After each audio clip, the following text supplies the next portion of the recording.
Efésios capítulo 4, a partir do versículo 1 diz assim: Por isso eu, o prisioneiro no Senhor, peço que vocês vivam de maneira digna da vocação a que foram chamados, com toda a humildade e mansidão, com longanimidade, suportando uns aos outros em amor, fazendo tudo para preservar a unidade do Espírito no vínculo da paz. Presta atenção, irmãos. Há somente um corpo e um só Espírito, como também é uma só a esperança para a qual vocês foram chamados. Há um só Senhor, uma só fé, um só batismo, um só Deus e Pai de todos, o qual é sobre todos, age por meio de todos e está em todos. Amém? Esse texto, queridos, começa o apóstolo Paulo falando com esse rogo-vos, pois eu, prisioneiro do Senhor, que andeis de modo digno da vocação a que vocês foram chamados. Esse pois, ele retrata aqui, ou ele conecta aquilo que o apóstolo Paulo vai começar a dizer com os capítulos anteriores. Os 3 primeiros capítulos dessa carta do apóstolo Paulo são a base doutrinária daquilo que ele vai ensinar de forma prática nos 3 capítulos seguintes. Doutrinas da graça, muita fé, muitos ensinos importantes sobre a nossa salvação, sobre a nossa soterologia, sobre como nós devemos entender alguns aspectos doutrinários. E então ele começa, e a primeira coisa que ele vai ensinar para a igreja é a necessidade que essa igreja tem de andar em comunhão, de andar em unidade. Esse rogo traz um chamado extraordinário. A ética da igreja flui da obra redentora de Cristo. E note, independentemente de circunstâncias. Aqui o apóstolo Paulo poderia ter escrito como escreveu outras cartas em momentos diferentes, mas aqui ele escreve como um prisioneiro de Cristo. Aqui ele escreve num momento de dificuldade, num momento de luta pessoal. Mas ele tem como primeira aplicação, precisamente, esse assunto que temos diante de nós. Comunhão, queridos, não é um ideal romântico. Ele é o resultado do Evangelho. A nossa comunhão não é na medida do mundo, como Imagine All the People, de John Lennon. Não é a ideia de que todos teremos uma só religião, todos teremos, independentemente daquilo que cremos, uma só fé. Não é isso que o texto está dizendo. O texto está falando para a igreja de Cristo Jesus. E a igreja de Cristo Jesus tem, pela sua graça e pela sua misericórdia, aspectos diversos.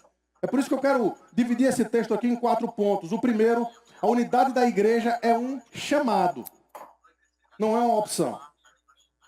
É um chamado. Vocês foram chamados a uma vocação. E essa vocação a que vocês foram chamados traz esse aspecto de andar de modo digno dessa vocação. Nós poderíamos ter várias razões aqui para buscar a unidade. Poderíamos ter várias razões para buscar a unidade. Talvez a primeira delas, a mais utilizada, a mais clara para todo mundo, é o fato de que Jesus mandou, de que Deus mandou. Salmo 133 e tantos outros textos da Escritura dizem que nós devemos andar em unidade. Nós poderíamos ficar apenas com isso, mas correríamos o risco de sermos legalistas. Apenas vamos fazer porque Deus mandou, porque Cristo nos mandou e a gente precisa obedecer. Poderíamos também entender que é melhor sermos unidos porque a gente vive melhor. A gente vive mais tranquilo, a gente se estressa menos. Dá certo. A verdade é que quando a gente, e o Salmo 133 ajuda a gente a entender isso, ali ordena o Senhor a sua vida e a bênção para sempre, é uma coisa que dá certo. Mas se fosse essa a única razão, nós seríamos pragmáticos. Não vamos fazer isso só porque Deus mandou ou só porque dá certo. Talvez porque nos tornaria mais populares. E certamente, queridos, quando as pessoas são unidas, e Jesus vai dizer isso num dos evangelhos, Jesus vai claramente dizer, olha, o mundo vai conhecer vocês, vão saber que vocês são meus discípulos se vocês se amarem. Ou talvez aqueles que têm um coração mais missiológico, mais missionário, poderiam utilizar uma outra razão para sermos unidos. Por essa que eu acabei de dizer, porque muitas outras pessoas poderiam olhar em nós, não aquilo que vem hoje. Porque muita gente olha para o cristianismo e vê a belicosidade, vê a briga, vê a confusão, vê como a gente termina se dando mal por questões tão menores do que a razão pela qual Cristo morreu na cruz do Calvário. Entretanto, queridos, nenhuma dessas razões suplantam a que o apóstolo Paulo está trazendo aqui. Unidade é parte da nossa vocação, é parte do nosso chamado, não é estratégia, não é conveniência. O noivo, ele estabeleceu que a sua noiva deveria andar assim. E é impressionante como essa questão do noivo e da noiva, eu falei um pouquinho sobre isso mais cedo para os homens, é impressionante como tem muita gente que diz amar ao noivo, mas tem problemas dentro da igreja, tem problemas com pessoas. E uma das ilustrações, assim, que eu creio que seriam importantes para a gente utilizar aqui, é aquela que alguém pode chegar para mim como homem, como pai, como pastor, mas mais especificamente como marido, e dizer assim: Samuel, eu gosto de você. Eu acho você um cara interessante, um cara legal, um cara bom, eu quero caminhar contigo. Mas não dá para andar com tua esposa, cara. Aquela Patrícia, ela é muito chata. Eu quero comunhão contigo, mas não com ela. E a minha resposta para essa pessoa é: meu amigo, eu não quero ter a menor comunhão com você. Eu não quero ter nenhuma conversa com você. Se você não quiser um relacionamento com a minha esposa, ela é o brilho dos meus olhos. Ela é aquela que me dá razão de viver. Se você não quiser caminhar com ela, comigo você não vai caminhar. E Cristo tem como a sua noiva, como o brilho dos seus olhos, a igreja dele. Aquela que ele comprou pelo seu próprio sangue. Portanto, é extremamente importante nós entendermos esse conceito de andarmos de forma digna desse chamado, porque nós somos chamados pelo noivo para andar em um só corpo, em um só espírito, lutando juntos pela fé evangélica. Em segundo lugar, aliás, aqui eu não posso afirmar que honro a Cristo se eu desprezo irmãos por quem ele morreu. Em segundo lugar, a unidade se expressa em virtudes, não em slogans, não em propaganda. Falar sobre unidade é muito fácil. O que eu estou fazendo aqui é fácil. Textos bíblicos variados vão nos ajudar e vão nos ensinar que unidade é aquilo que Cristo quer, aquilo que Deus deseja que o seu corpo, que a sua família, que a sua noiva caminhe. Entretanto, essa unidade, ela se dá com base em vocações, ou mais especificamente, em virtudes que são trazidas aqui no versículo 2. Veja o versículo 2 do nosso texto. Com toda humildade e mansidão, com longanimidade, suportando-vos uns aos outros em amor. Essas 4 virtudes aqui, elas são indispensáveis à comunhão cristã. E é óbvio que elas se tornam necessárias, porque essas virtudes só são necessárias porque as diferenças são reais. Se não houvesse diferenças reais, essas virtudes seriam desnecessárias aqui. Humildade é o reconhecimento dos nossos próprios limites. É o reconhecimento de que nós não somos o centro de todas as coisas. O pastor Augusto estava falando no seminário de Cosmovisão sobre o hedonismo, sobre a ideia de achar que o mundo gira em torno de nós.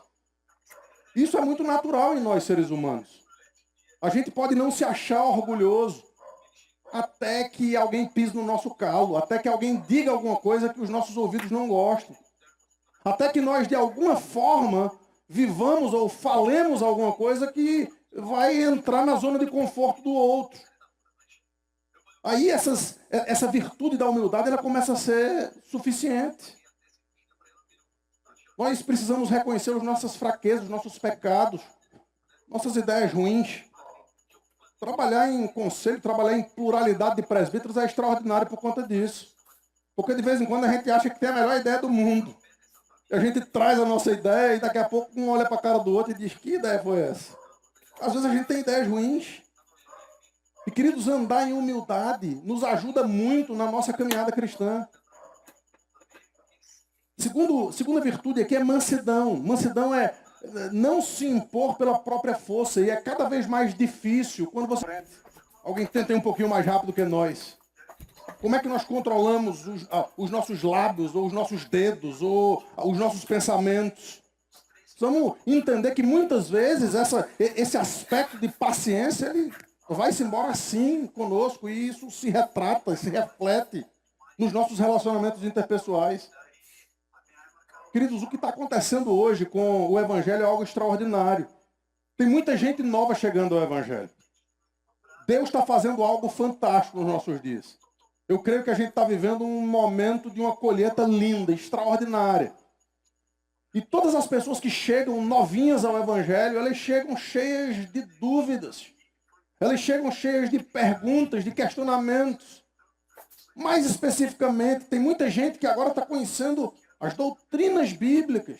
Está se aproximando de igrejas que há algum tempo já se aprofundam um pouco mais nas Escrituras. Queridos, se nós não formos pacientes, a gente não aguenta. Paciência é parte daquilo que nós precisamos viver para quê? Para que a igreja possa andar unida. E evidentemente tudo isso é abraçado pelo coração e pela coroa de todas as virtudes, que é o amor. Quer assistir seus vídeos sem anúncios? De mansidão, com longanimidade, suportando uns aos outros em amor. O amor é aquele que suporta, o amor é aquele que interage, o amor é aquele que aguenta, é aquele que é humilde, que é manso e que é paciente. Muitas guerras teológicas, queridos, por favor, escutem isso. Muitas guerras teológicas não nascem da fidelidade de quem diz que está fazendo essas guerras, mas nasce da ausência dessas virtudes cristãs. Não nasce da fidelidade de quem diz estar sendo fiel, mas nasce de corações que são orgulhosos, cheios de si, brabos, impacientes e que se acham o centro de todas as coisas. Terceiro lugar, a unidade da igreja, ela já existe.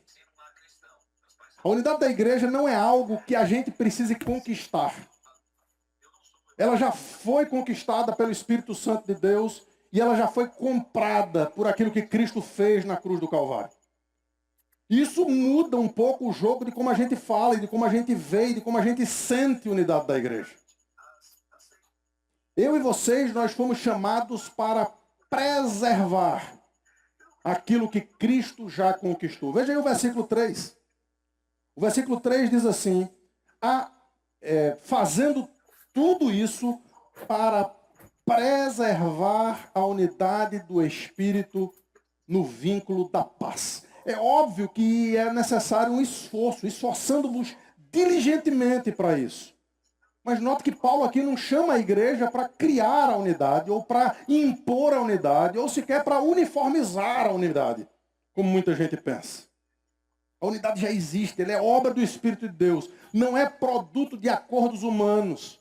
Não é produto de estratégias institucionais.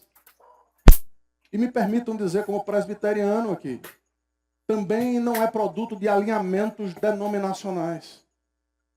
Nós precisamos entender que o corpo de Cristo é muito maior do que a nossa própria igreja. O corpo de Cristo é muito mais amplo do que os nossos próprios pequenos guetos. E precisamos entender, queridos, que é precisamente isso que vai, no final do dia, fazer com que as pessoas possam olhar. E, aliás, o que está acontecendo aqui é algo extraordinário. Pregando aqui nesse mesmo púlpito, presbiterianos, batistas, assembleanos, organizados por uma pessoa que vem de uma igreja pentecostal. Tudo isso faz com que nós entendamos a glória, a beleza daquilo que pode ser um exército do Deus vivo contra as trevas e não contra si mesmo. E não uns contra os outros, como muitas vezes, infelizmente, a gente precisa ver.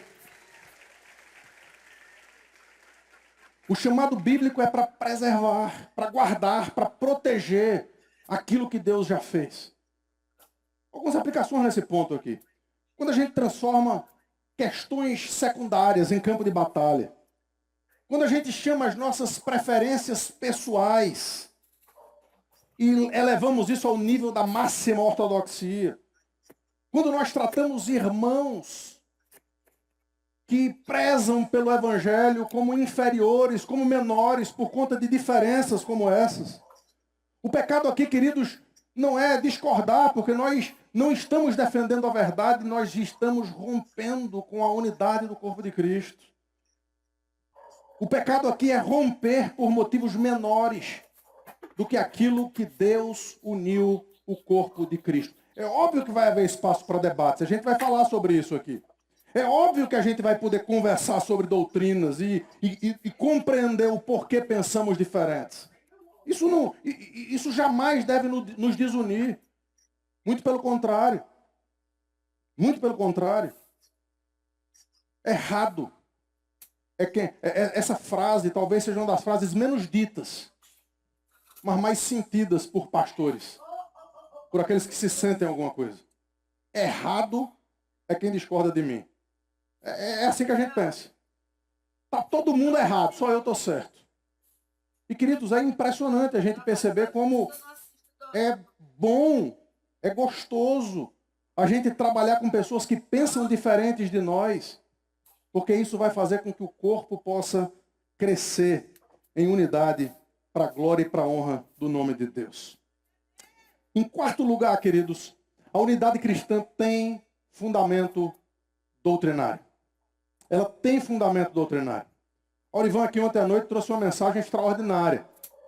Ele falou sobre... Ele trouxe um grito de confessionalidade. Ele mostrou porque muitas igrejas têm buscado credos e confissões, porque elas alinham minimamente o nosso pensamento. E nós precisamos disso. Nós precisamos de alinhar o pensamento. Por quê? Porque a unidade de pensamento também é importante, especialmente nas coisas essenciais, especialmente no cerne do Evangelho. Você já parou para pensar que o que a gente crê é uma loucura para o mundo? O apóstolo Paulo diz isso. Mas se você parar para pensar, o que é que a gente crê? A gente crê que, por natureza, nós éramos mortos nos nossos delitos e pecados. E que merecíamos a ira de Deus. Estávamos indo para o inferno. É isso que esse texto quer dizer. Entretanto, porque a gente acreditou, porque a gente creu no fato de que um homem morreu há 2000 anos atrás num pedaço de madeira e derramou seu sangue, nós não estamos mais indo para esse inferno, para essa ira eterna de Deus, mas agora nós estamos indo para o céu. Nós não fizemos nada, nós não fizemos absolutamente nada para merecer isso, mas Ele nos deu esse novo coração e agora a gente crê e a gente é salvo. Que loucura é essa?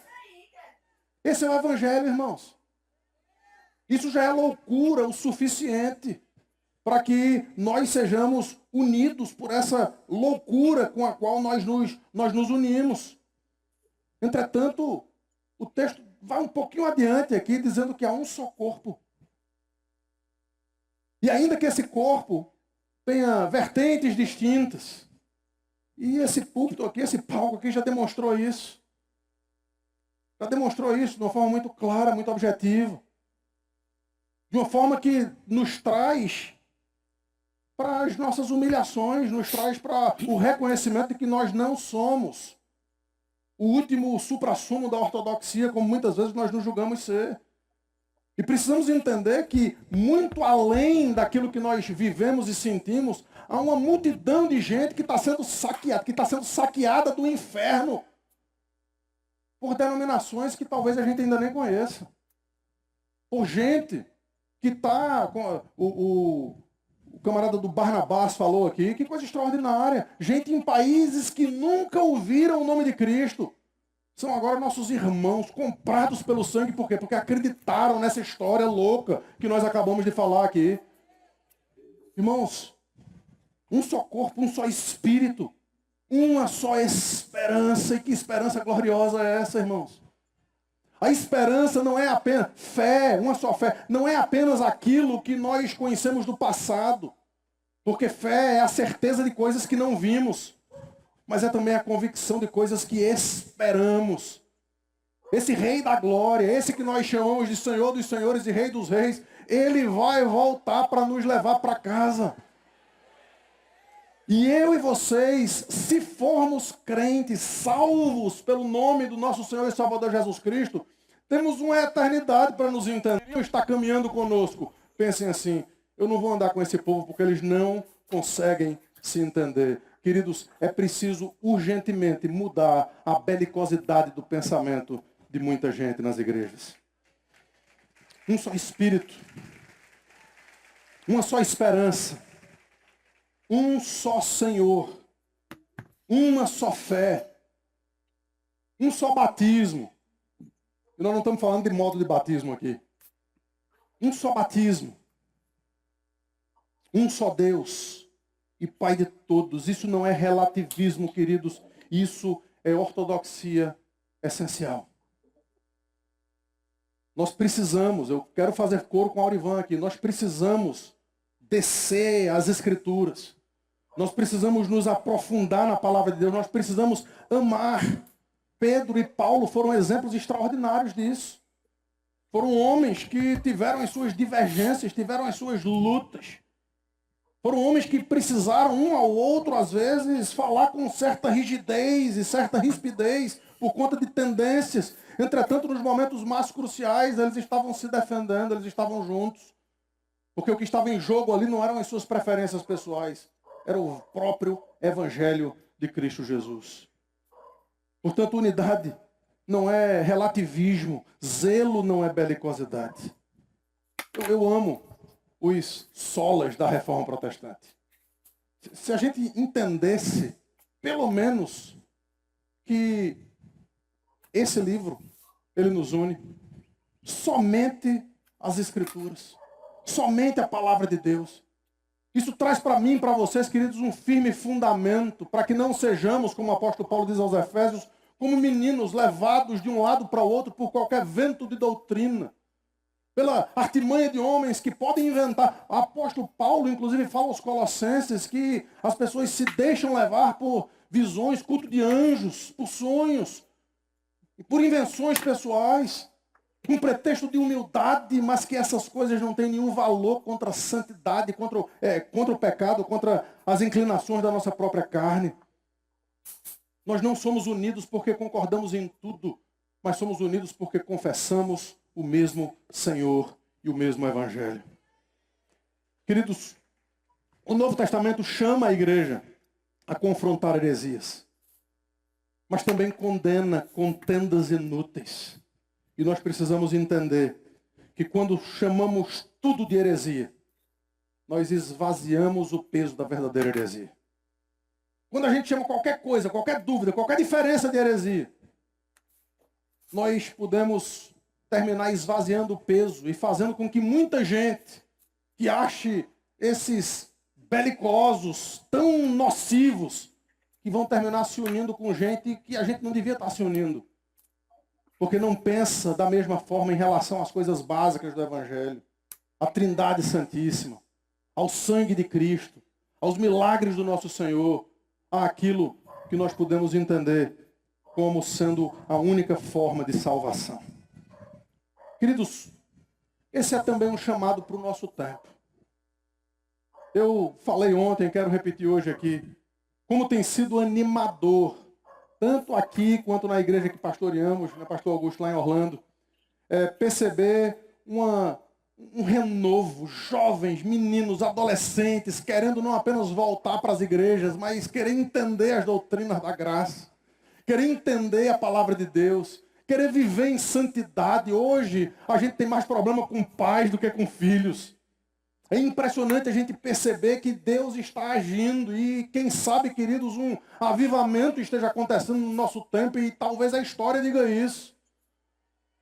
É gente buscando santidade de vida, são casais e famílias buscando viver de forma digna desse evangelho. E nós devemos buscar isso cada vez mais.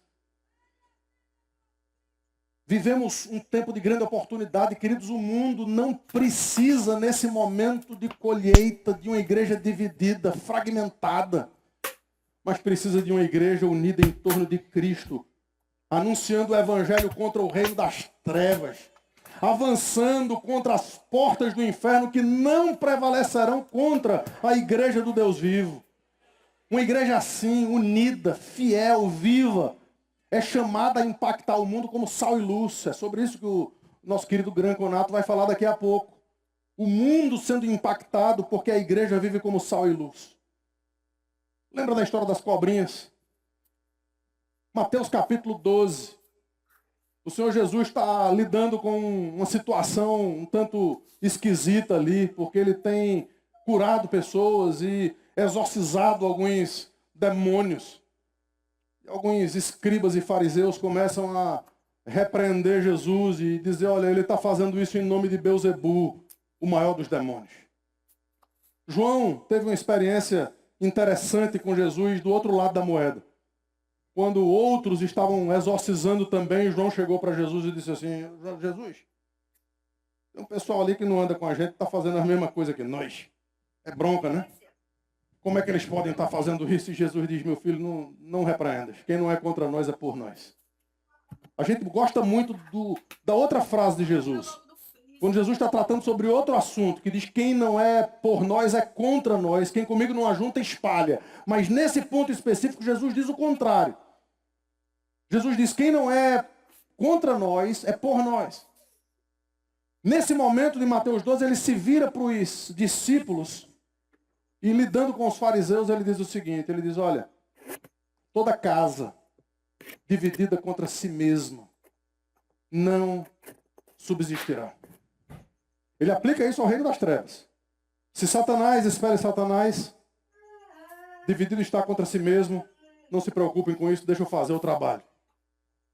Entretanto, eu e vocês podemos utilizar isso para a nossa própria casa, para a igreja do Deus vivo e verdadeiro. Se nós nos mordemos, se devoramos uns aos outros, vede, diz o apóstolo Paulo, que não sejais mutuamente destruídos. Casa dividida não subsiste.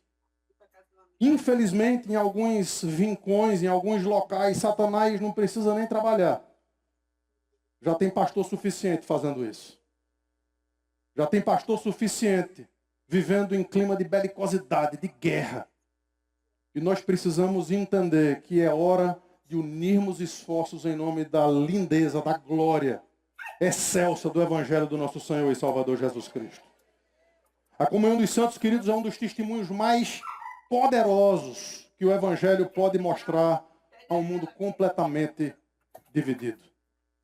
Em João capítulo 13, o Senhor Jesus diz, nisto, preste atenção, nisto conhecerão que vocês são meus discípulos, se vocês se amarem uns aos outros.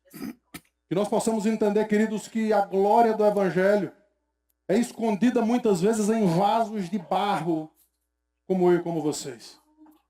Gente pecadora, cheia de nó pelas costas. Gente que, se fosse de fato escrutinada a partir dos seus próprios pensamentos, vidas e ações, certamente jamais seriam levadas a sério. Entretanto, o sangue de Jesus Cristo nos purifica de todo pecado.